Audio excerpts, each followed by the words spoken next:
Paid করি সেটা হবে এক্সপেন্সেস, আর যদি রেন্ট রিসিভ করি সেটা হবে আমার ইনকাম। এরপরে আসছে রেন্ট। রেন্ট মানে হচ্ছে ভাড়া। তো বাড়ি ভাড়ার ক্ষেত্রেও কাকে বলে আগে, তো বাড়ি ভাড়া যদি আমি নিই, যেমনি কোম্পানির কোনো অফিস বানানোর জন্য বা কোনো কিছু স্টোর বানানোর জন্য বা গোডাউন ভাড়ার জন্য আমরা বাড়ি ভাড়া নিতে পারি। তো বাড়ি ভাড়া যদি আমি পেড করি, রেন্ট আবার দুটো টাইপের, একটা হচ্ছে পেড আর একটা হচ্ছে রিসিভ। যদি আমি রেন্ট পেড করি সেটা হবে এক্সপেন্সেস, আর যদি রেন্ট রিসিভ করি সেটা হবে আমার ইনকাম। তো এক্সপেন্সেস আর লসেস হচ্ছে ডেবিট, তাই এক্সপেন্সেস যদি রেন্ট পে করি তাহলে হবে এক্সপেন্স ডেবিট, আর রিসিভ করলে হবে ইনকাম। যে ওটাকে যদি আমরা জার্নাল করি তাহলে রেন্ট পেড এর ক্ষেত্রে জার্নাল হবে rent account debit to cash or bank. Rent যদি পে করি ক্যাশের মাধ্যমে তাহলে টু ক্যাশ, আর যদি চেক বা ব্যাংকের মাধ্যমে পে করি তাহলে হবে টু ব্যাংক। এরপরে আসছে রেন্ট রিসিভ। রেন্ট রিসিভের ক্ষেত্রে সেটা হচ্ছে আবার ইনকাম। ইনকাম নমিনাল অ্যাকাউন্টের কি হয়, ক্রেডিট হয়। তো ইনকাম হলে কি হবে, আমার কাছে ক্যাশ বা ব্যাংকের মাধ্যমে টাকা পয়সা আমার কাছে আসবে, কামস ইন হবে, তাই কামস ইন হচ্ছে ডেবিট, তাহলে ক্যাশ আর bank account debit to rent receivable. এরপরে আসছে কমিশন। যখন আমরা কোনো কিছু বিক্রি করতে গিয়ে কোনো এজেন্টের থ্রুতে বিক্রি করি তখন তাকে কি করতে হবে, একটা কমিশন পে করতে হবে। তো কমিশন যদি আমি পে করি আর তাহলে হবে এক্সপেন্সেস, কারণ হচ্ছে সেটা আমার খরচ, তখন সেটা হবে ডেবিট। আর কমিশন যদি আমি রিসিভ করি, আমি কারোর কোনো কিছু প্রোডাক্ট যদি বিক্রি করে দিই তাহলে তার বিনিময়ে আমি কমিশন রিসিভ করব, রিসিভ করলে হবে সেটা আমার ইনকাম, ইনকাম হবে ক্রেডিট। তাহলে কমিশন পেড করলে জানা হচ্ছে commission account debit to cash or bank, তাহলে cash or bank account debit to commission receive, কারণ রিসিভ করলে আমার কাছে মানি কামস ইন হবে। তাহলে ক্যাশের মাধ্যমে আসলে ক্যাশ অ্যাকাউন্ট ডেবিট, ব্যাংকের থ্রুতে বা চেকের মাধ্যমে আসলে bank account debit to commission receive. Next হচ্ছে অ্যাডভার্টাইজমেন্ট। অ্যাডভার্টাইজমেন্ট বিজনেসের একটা গুরুত্বপূর্ণ আইটেম। তো কারণ অ্যাডভার্টাইজমেন্ট ছাড়া কোনো কারবার তার বিজনেসকে গ্রো করতে পারে না।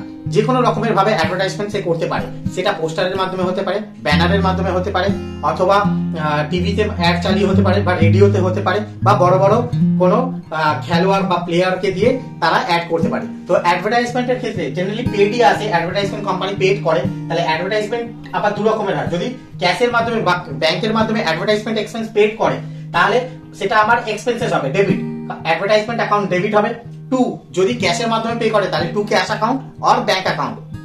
এরপরে আসছে অ্যাডভার্টাইজমেন্ট পেড যদি গুডস ডিস্ট্রিবিউট করে অ্যাজ ফ্রি স্যাম্পল। এই গুডস ডিস্ট্রিবিউশন অ্যাজ ফ্রি স্যাম্পলটা কি, অনেক সময় দেখবে আমরা ট্রেনে বাসে এক জায়গা থেকে আরেক জায়গায় ট্রাভেল করার সময় অনেক ফেরিওয়ালারা ওঠে, তারা বিভিন্ন রকম চূড়ান বা বিভিন্ন রকম জিনিস তারা বিক্রি করে। তো তারা হাতে একটুখানি হয়তো চূড়ান খেতে দিয়ে বা আমলকি খেতে দিয়ে বলে খেয়ে দেখুন দাদা, যদি ভালো লাগে তাহলে আপনি প্রোডাক্টটা নেবে। তো এটা ফ্রি অফ কস্টে সে ডেলিভারি করে। তো ফ্রি অফ কস্টে যখন আমাকে সে যে জিনিসটা খেতে দিচ্ছে সেটা ওয়ান কাইন্ড অফ অ্যাডভার্টাইজমেন্ট। তো তার জন্য কি হচ্ছে, কোম্পানির বা সেই ব্যক্তির কিছু পয়সা কমে যাচ্ছে না, তার জন্য তার স্টক অফ গুডসটা কমে যাচ্ছে। তাই স্টক অফ গুডস কমলে তখন টু পারচেজ অ্যাকাউন্ট হবে। এছাড়াও তোমরা দেখবে সিএসসি বা বিভিন্ন রকম ইলেকট্রিসিটি বিলের ওপর অনেক সময় যখন বিল বাড়িতে আসে, তো সেই বিলের সাথে দেখবে অনেক কোম্পানি বা আইটিসি লিমিটেড বা হিন্দুস্তান লিভার এরা কি করে, শ্যাম্পুর পাতা বা কোনো কিছু চুল কালার করার ড্রাই বা নতুন কোনো প্রোডাক্ট মার্কেটে যখন লঞ্চ করে তখন সেই প্রোডাক্টটাকে তারা ফ্রি অফ কস্টে জনসাধারণের মধ্যে বিলি করে। তো সেই বিলিটা ওয়ান কাইন্ড অফ অ্যাডভার্টাইজমেন্ট, কারণ সে ফ্রি অফ কস্টে, তার জন্য কোনো সে চার্জেস নিচ্ছে না, ফ্রি অফ কস্টে সে দিচ্ছে। তো সেই ফ্রি অফ কস্টে বিলিটাকেও ওয়ান কাইন্ড অফ অ্যাডভার্টাইজমেন্ট বলে, কারণ তার বিনিময়ে সে কিছু নেয় না। তো যদি ফ্রি অফ কস্টে বিলি করছে যেহেতু তার স্টক অফ গুডস কমছে, তাই advertisement account debit to purchase.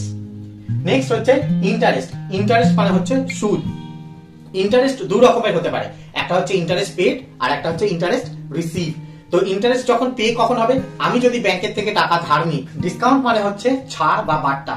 তো ডিসকাউন্ট কখন পাওয়া যায়, যখন কোনো ব্যক্তি বা প্রতিষ্ঠান অপর কোনো ব্যক্তিকে টাকা ধার দেয় বা টাকা ছাড়াও বিভিন্ন রকমের পণ্য বিক্রি করে বা বিক্রি করার জন্য তাকে উৎসাহিত করে বা তাকে কেনার জন্য উৎসাহিত করে, তখন দেওয়া হয় ডিসকাউন্ট। তো ডিসকাউন্ট দু রকমের হয়, একটা হচ্ছে ট্রেড ডিসকাউন্ট আর একটা হচ্ছে ক্যাশ ডিসকাউন্ট। ট্রেড ডিসকাউন্ট মানে হচ্ছে ব্যবসায়িক বার্তা। এই ব্যবসায়িক বার্তা কখন দেওয়া হয়, যখন কোনো ব্যক্তি হয়তো পণ্যটা কিনতে ইচ্ছুক নয় কিন্তু তাকে প্রলোভন দেখানো হয় যে সে যদি এই প্রোডাক্টটা কেনে তাহলে তাকে 10% বা 20% বা 50% অফ দেওয়া হবে।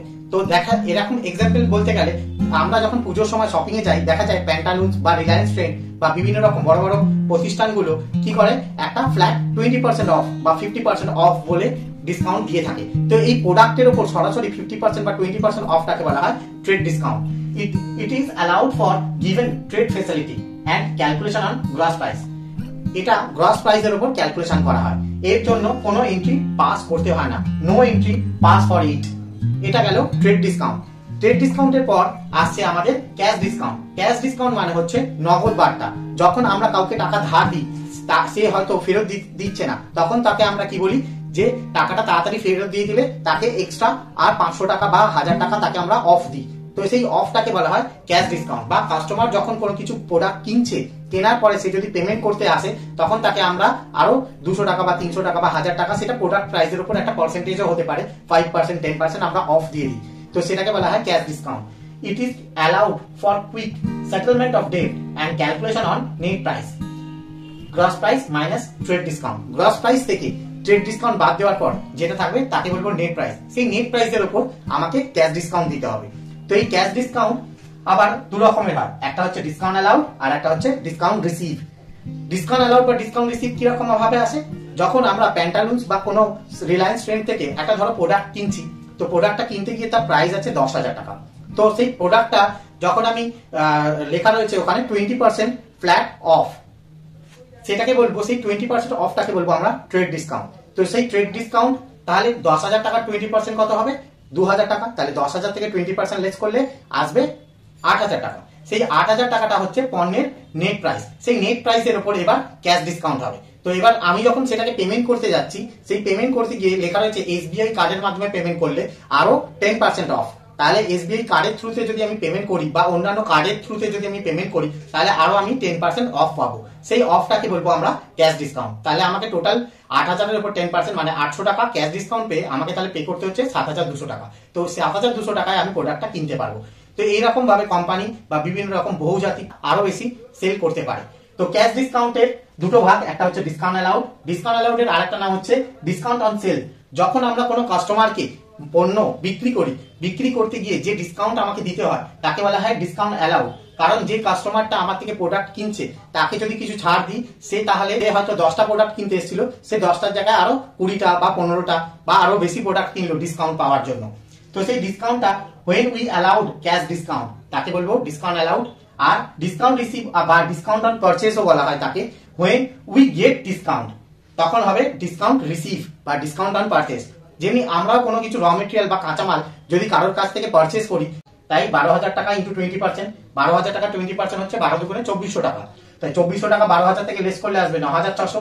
এইভাবে 9,600 লিখতে পারি। অথবা 100 টাকা যদি আমি বেসিক প্রাইস ধরি, তাহলে 100 টাকার উপর 20% অফ, তাহলে আমাকে পেমেন্ট করতে হবে কত? 80%। তাই 12,000 টাকার উপর যদি আমি ডাইরেক্ট 80% করি, তাহলেও 9,600 টাকা চলে আসবে। নেক্সট হচ্ছে আমি সুলতানের থেকে এবার রিসিভ করছি, receive from Sultan ₹9,000 in full settlement of his account. তাহলে সুলতানকে আমি সেল করেছিলাম সুলতানকে 9,600 টাকা। তাহলে সুলতান থেকে আমাকে পেতে হবে কত? 9,600 টাকা। কিন্তু সুলতান কি করছে? ফুল সেটেলমেন্টও আমাকে পেমেন্ট করছে 9,000 টাকা। তাহলে আমি সুলতানের থেকে রিসিভ করছি বা 9,000 টাকা, তাহলে আমাকে কি করছে ও 600 টাকা ডিসকাউন্ট অ্যালাউ করতে হবে। আমাকে অ্যালাউ করতে হচ্ছে 600 টাকা, তাই discount allowed account debit to Sultan. এরপরে আসছি ব্যাড ডেট। ব্যাড ডেট মানে হচ্ছে কুঋণ। তো কুঋণ কাকে বলে? যখন আমরা কোনো কাস্টমার বা কোনো ব্যক্তিকে টাকা পয়সা ধার দিই বা গুডস সেল করি এবং সেই টাকাটা সে 1 মাস পরে বা 2 মাস পরে দেওয়ার প্রতিশ্রুতি দেয়, বা যদি সেই টাকাটা আমাকে রিটার্ন না করে, তখন সেই টাকাটাকে আমরা ব্যাড ডেট বলে থাকি। তো ব্যাড ডেট মানে বাংলায় বলে কুঋণ। যদি টাকা ধার দিয়ে আমরা পেয়ে যাই, সেটাকে বলবো গুড ডেট মানে সুঋণ। আর যদি টাকা ধার দিয়ে না পাই, তাকে বলবো ব্যাড ডেট কুঋণ। ব্যাড ডেট হচ্ছে নমিনাল অ্যাকাউন্টের ডেবিট লসেস। কারণ ব্যাড ডেট এর মাধ্যমে আমি যে ইনকামটা পাওয়ার কথা ছিল, সেই ইনকামটা আমি পেলাম না, তাই জন্য সেটা লস হচ্ছে। তো ব্যাড ডেটের আমরা এক্সাম্পল দিয়েছি, ডিউ ফ্রম মইদুল ₹1200 টাকা, but he become insolvent. Insolvent মানে হচ্ছে দেউলিয়া। আমি মইদুলের থেকে 1200 টাকা পেতাম এবং সে দেউলিয়া হয়ে যায়। And only 75 paisa in a rupee was realise from his state. এবং 25% সে টাকা দিতে পারছে, বাদ বাকি 25% বা 25 পয়সা সে 1 টাকায় 25 পয়সা সে দিতে পারছে না। তো এই ক্ষেত্রে 75 পয়সা যেটা দিতে পারছে সেটা আমার কাছে ক্যাশ আসছে, সেটা হবে ক্যাশের মাধ্যমে, সেটা রিয়েলাইজ। আর যেটাও দিতে পারছে না 25 পয়সা, সেটা আমার কাছে হচ্ছে ব্যাড ডেট। তো ব্যাড ডেট আগেই বললাম যে ব্যাড ডেট হচ্ছে নমিনাল অ্যাকাউন্টের লস, তাই ডেবিট হবে। তাই এইভাবে জার্নাল করবো, bad debt account debit to Moidul. মইদুলের জায়গায় যদি কোনো নাম থাকে XYZ, সেই নামটা তোমরা লিখবে। কারণ মইদুল হচ্ছে একজন কাস্টমার, তাকে আমি কিছু মাল হয়তো সেল করেছিলাম, সে টাকাটা দেওয়ার কথা ছিল, সে টাকাটা দিতে পারিনি। তো সেটাকে বলবো আমরা ব্যাড ডেট। তাই bad debt account debit to Moidul কিভাবে ক্যালকুলেশন করেছি, 1200 টাকা পেতাম, তার 25 পয়সাও দিতে পারছে না, 75 পয়সা দিতে পারছে, তো 25 পয়সা দিতে পারছে না, তাই 0.25 300 টাকা। এছাড়া 1200 টাকা মাইনাস 1200 ইন্টু 75 ও দিতে পারছে, সেটা মাইনাস করে দিলেও 300 টাকা চলে আসবে। নেক্সট হচ্ছে তাহলে মইদুল যেটা দিতে পারছে 1200 টাকা 75%, তাহলে সেটার জন্য জানা হবে cash account debit to Moidul. যদি ক্যাশের জায়গায় যদি ব্যাংকে ও টাকা দেয় তাহলে ক্যাশ আর bank account debit to Moidul হচ্ছে কাস্টমার 900 টাকা, 1200 টাকা ইন্টু 75 পয়সা। এরপরে ব্যাড ডেপ্টের পর আসছে ব্যাড ডেপ্ট রিকভারি। এটাও একটা ইম্পর্টেন্ট পার্ট। তো যখন আমি হয়তো কাউকে মাল বিক্রি করেছিলাম, সে টাকা দেওয়ার কথা ছিল, হয়তো দিতে পারলো না, সেটা ধরো 22 সালে, এবং পরে 23 সালে এসে সে টাকাটা দিতে পারছে, তখন সেটাকে বলবো ব্যাড ডেপ্ট রিকভারি। ব্যাড ডেপ্ট রিকভারি হচ্ছে ক্রেডিট ইনকাম, কারণ আমার যখন লস হয়েছিল সেই টাকাটা এবার রিকভারি হচ্ছে, তাই এটা হবে ইনকাম। একটা এক্সাম্পল দিচ্ছি, এ ডেপ্ট অফ রুপিস 2000 টাকা which had been written off as bad date in 22 was recover in full. 22 সালে একজনের থেকে আমি টাকা পেতাম 2000 টাকা, সে টাকাটা দিতে পারিনি, ব্যাড ডেপ্ট হয়েছিল, এখন বর্তমানে এসে সে টাকাটা দিতে পারছে, তাহলে তখন জানাটা হবে আমার কাছে টাকা আসছে, তাই ক্যাশ অথবা bank account debit to bad ডেপ্ট রিকভারি। কারণ ব্যাড ডেপ্ট রিকভারি হচ্ছে আমার ইনকাম, তাই সেটা টাকাটা রিকভার হচ্ছে বলে ক্যাশ আর bank account debit to bad ডেপ্ট recovery account, 2000 debit 2000 credit. Next হচ্ছে ডেপ্রিসিয়েশন। ডেপ্রিসিয়েশন কাকে বলে? ডেপ্রিসিয়েশন মানে হচ্ছে অবচয়। আমরা যখন কোনো কিছু সম্পত্তি কিনি, ধরো 1 লাখ টাকা দিয়ে আমি এখন একটা সম্পত্তি কিনলাম, তো সেটা 5 বছর পরে কি সেই 1 লাখ টাকা দাম ধরা থাকবে না, তার ভ্যালু অনেকটা রিডিউস হয়ে যাবে। সেই রিডিউসের জন্য বিভিন্ন রকম কারণ হতে পারে, মার্কেট প্রাইস কমে যায় তার জন্য রিডিউস হতে পারে, বাজারে তার তুমি যে ইউজ করছো সেই ইউজের ফলে তার কার্যক্ষমতা কমে যায়, কারণ যখন তুমি মেশিনটা কিনেছিলে যে হারে প্রোডাকশন দিচ্ছিল সেই হারে 5 বছর পরে প্রোডাকশন সে দেয় না, তার ব্যবহারজনিত ক্ষয় হয়, তার জন্য তার প্রাইস কমতে পারে। এরকম বিভিন্ন রকম কারণজনিত কারণের ফলে মার্কেট প্রাইস ফল হতে পারে, তার জন্য ডেপ্রিসিয়েশন হতে পারে। তো ডেপ্রিসিয়েশন মানে হচ্ছে অবচয়। ডেপ্রিসিয়েশন একটা নন ক্যাশ ট্রানজাকশন, কারণ ডেপ্রিসিয়েশনের ফলে কোনো টাকা পয়সা লেনদেন হয় না, কিন্তু ডেপ্রিসিয়েশনের ফলে অ্যাসেটস এর ভ্যালু কমে যায়, plant and machinery, furniture, building, motor car, এইসবের ভ্যালু আমার কমে যায়, কমে যাওয়াটা হচ্ছে আমার লস। তো লস নমিনাল অ্যাকাউন্টে হবে ডেবিট, তাই ডেপ্রিসিয়েশন ইকুয়ালস টু হবে লসেস ডেবিট। তো ডেপ্রিসিয়েশনের একটা এক্সাম্পল দিয়েছি আমরা, return of depreciation on machinery ₹50,000। তো প্রত্যেক বছর ধরো আমি একটা মেশিন কিনলাম 5 লাখ টাকা দিয়ে, তার কার্যক্ষমতার কাল যদি হয় 10 বছর বা লাইফ যদি হয় 10 বছর, তাকে প্রত্যেক বছর যদি আমি 10% করে রিটার্ন অফ করি, তাহলে 5 লাখ টাকা 10% হবে 50,000। তো 50,000-এর যদি ডেপ্রিসিয়েশন আমি এবছর দেখাতে চাই, তাহলে জানালে হবে depreciation on machinery account debit two machinery, কারণ মেশিনারির ভ্যালু কমছে, অ্যাসেট গোজ আউট হচ্ছে, তাই মেশিন ক্রেডিট হবে, আর ডেপ্রিসিয়েশনের ফলে মেশিনের ভ্যালু ডেপ্রিসিয়েশনটা তাই ডেবিট হবে, কারণ ডেপ্রিসিয়েশন হচ্ছে আমার loss. 50,000 debit and 50,000 credit. Next আসছে স্টেশনারি। স্টেশনারিকে কোম্পানি দু রকম ভাবে ইউজ করতে পারে, ফর অফিসিয়াল পারপাস, আর একটা স্টেশনারি কিনতে পারে দোকান থেকে। যদি স্টেশনারি দোকান থেকে কিনে, তাহলে জানার হবে স্টেশনারি, এক্সাম্পল হবে স্টেশনারি পারচেজ ফর ক্যাশ ₹2000, তাহলে তখন হবে stationery account debit to cash or bank 2000। আর যদি পারচেজ করে স্টেশনারি বা স্টকটা ইউজ করে স্টেশনারি হিসাবে, বিজনেসের যে স্টকে মাল পড়ে রয়েছে সেই মালটা যদি বিজনেস স্টক থেকে নিয়ে সেই স্টেশনারি হিসাবে ইউজ করে, তাহলে হবে stationery account debit to purchase. ব্র্যাকেটে লিখে দিয়েছি if stock use as stationery. আর যদি এটা কম্বাইন্ডলি ভাবে করি, তখন তাই জন্য করেছি stationery account debit to cash at bank to purchase. আর ভেঙে ভেঙে করলে যদি ক্যাশে কেনে তাহলে stationery account debit to cash, আর যদি স্টকটা ইউজ করে স্টেশনারি হিসাবে তাহলে stationery account debit to purchase. আশা করি তোমরা আজকের ক্লাসটা বুঝতে পেরেছো। টোটাল আমরা নমিনাল অ্যাকাউন্টটা আজকে ডেসক্রাইব করলাম, এবং নমিনাল অ্যাকাউন্টে 1 টাকায় 25 পয়সা সে দিতে পারছে না। তো এই ক্ষেত্রে 75 পয়সা যেটা দিতে পারছে সেটা আমার কাছে ক্যাশ আসছে, সেটা হবে ক্যাশের মাধ্যমে, সেটা রিয়েলাইজ। আর যেটাও দিতে পারছে না 25 পয়সা, সেটা আমার কাছে হচ্ছে ব্যাড ডেট। তো ব্যাড ডেট আগেই বললাম যে ব্যাড ডেট হচ্ছে নমিনাল অ্যাকাউন্টের লস, তাই ডেবিট হবে, তাই এইভাবে জার্নাল করবো bad debt account debit to Moidul. মইদুলের জায়গায় যদি কোনো নাম থাকে XYZ, সেই নামটা তোমরা লিখবে, কারণ মইদুল হচ্ছে একজন কাস্টমার, তাকে আমি কিছু মাল হয়তো সেল করেছিলাম, সে টাকাটা দেওয়ার কথা ছিল, সে টাকাটা দিতে পারিনি, তো সেটাকে বলবো আমরা ব্যাড ডেট। তাই bad debt account debit to Moidul কিভাবে ক্যালকুলেশন করেছি, 1200 টাকা পেতাম, তার 25 পয়সাও দিতে পারছে না, 75 পয়সা দিতে পারছে, তো 25 পয়সা দিতে পারছে না, তাই 0.25 300 টাকা। এছাড়া 1200 টাকা মাইনাস 1200 ইন্টু 75 ও দিতে পারছে, সেটা মাইনাস করে দিলেও 300 টাকা চলে আসবে। নেক্সট হচ্ছে তাহলে মইদুল যেটা দিতে পারছে 1200 টাকা 75%, তাহলে সেটার জন্য জানা হবে cash account debit to Moidul, যদি ক্যাশের জায়গায় যদি ব্যাংকেও টাকা দেয় তাহলে ক্যাশ আর bank account debit to Moidul হচ্ছে কাস্টমার 900 টাকা, 1200 টাকা ইন্টু 75 পয়সা। এরপরে ব্যাড ডেপ্টের পর আসছে ব্যাড ডেপ্ট রিকভারি, এটাও একটা ইম্পর্টেন্ট পার্ট। তো যখন আমি হয়তো কাউকে মাল বিক্রি করেছিলাম, সে টাকা দেওয়ার কথা ছিল, হয়তো দিতে পারলো না, সেটা ধরো 22 সালে, এবং পরে 23 সালে এসে সে টাকাটা দিতে পারছে, তখন সেটাকে বলবো ব্যাড ডেপ্ট রিকভারি। ব্যাড ডেপ্ট রিকভারি হচ্ছে ক্রেডিট ইনকাম, কারণ আমার যখন লস হয়েছিল সেই টাকাটা এবার রিকভারি হচ্ছে, তাই এটা হবে ইনকাম। একটা এক্সাম্পল দিচ্ছি, এ ডেপ্ট অফ রুপিস 2000 টাকা which had been written off as bad ডেপ্ট in 22 was recover in full. 22 সালে একজনের থেকে আমি টাকা পেতাম 2000 টাকা, সে টাকাটা দিতে পারিনি, ব্যাড ডেপ্ট হয়েছিল, এখন বর্তমানে এসে সে টাকাটা দিতে পারছে, তাহলে তখন জানাটা হবে আমার কাছে টাকা আসছে, তাই ক্যাশ অথবা bank account debit to bad ডেপ্ট রিকভারি, কারণ ব্যাড ডেপ্ট রিকভারি হচ্ছে আমার ইনকাম, তাই সেটা টাকাটা রিকভার হচ্ছে বলে ক্যাশ আর bank account debit to bad ডেপ্ট recovery account, 2000 debit 2000 credit. Next হচ্ছে ডেপ্রিসিয়েশন। ডেপ্রিসিয়েশন কাকে বলে? ডেপ্রিসিয়েশন মানে হচ্ছে অবচয়।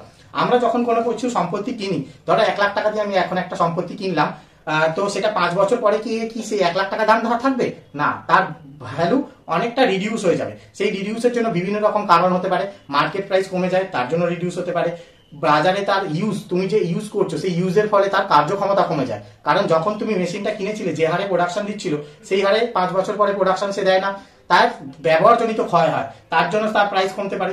এরকম বিভিন্ন রকম কারণজনিত কারণের ফলে মার্কেট প্রাইস ফল হতে পারে, তার জন্য ডেপ্রিসিয়েশন হতে পারে। তো ডেপ্রিসিয়েশন মানে হচ্ছে অবচয়। ডেপ্রিসিয়েশন একটা নন ক্যাশ ট্রানজাকশন, কারণ ডেপ্রিসিয়েশনের ফলে কোনো টাকা পয়সার লেনদেন হয় না, কিন্তু ডেপ্রিসিয়েশনের ফলে অ্যাসেটস এর ভ্যালু কমে যায়, plant and machinery, furniture, building, motor car, এইসবের ভ্যালু আমার কমে যায়, কমে যাওয়াটা হচ্ছে আমার লস। তো লস নমিনাল অ্যাকাউন্টে হবে ডেবিট, তাই ডেপ্রিসিয়েশন ইকুয়ালস টু হবে losses debit.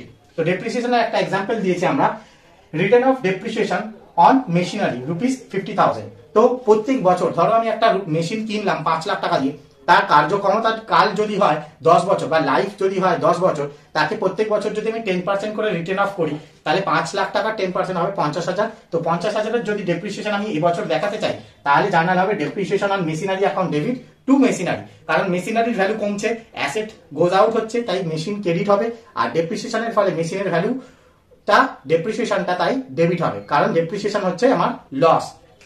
50,000 debit and 50,000 credit. Next আসছে স্টেশনারি। স্টেশনারিকে কোম্পানি দু রকম ভাবে ইউজ করতে পারে, ফর অফিসিয়াল পারপাস, আর একটা স্টেশনারি কিনতে পারে দোকান থেকে। যদি স্টেশনারি দোকান থেকে কিনে, তাহলে জানার হবে স্টেশনারি, এক্সাম্পল হবে stationery purchase for cash rupees 2000, তাহলে তখন হবে stationery account debit to cash or bank 2000। আর যদি পারচেজ করে স্টেশনারি বা স্টকটা ইউজ করে স্টেশনারি হিসাবে, বিজনেসের যে স্টকে মাল পড়ে রয়েছে সেই মালটা যদি বিজনেস স্টক থেকে নিয়ে সেই স্টেশনারি হিসাবে ইউজ করে, তাহলে হবে stationery account debit to purchase.